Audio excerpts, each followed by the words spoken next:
আজ আমি এসেছি কিশোরগঞ্জ জেলার বাজিতপুর উপজেলার সরারচরে অবস্থিত এক ঐতিহাসিক স্থানে সরারচর এয়ারপোর্টে। অনেকেই হয়তো জানেন না এই এয়ারপোর্টের ইতিহাস বেশ পুরনো এবং গুরুত্বপূর্ণ। ব্রিটিশ শাসন আমলে দ্বিতীয় বিশ্বযুদ্ধের সময় এখানে এই এয়ারপোর্ট তৈরি করা হয়েছিল। সে সময় যুদ্ধের প্রয়োজনে বিমান নামানো এবং সামরিক কার্যক্রম পরিচালনার জন্য এটি ব্যবহার করা হতো। তবে এখন এটি পুরোপুরি কৃষিখাতে নিয়োজিত।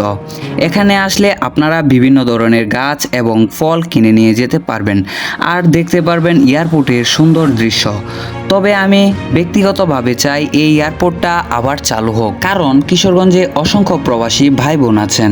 তাদের আসা যাওয়ার জন্য এখানে এই বিমানবন্দরটি আবার চালু হলে কিশোরগঞ্জবাসীর জন্য অনেক সুবিধা হতো।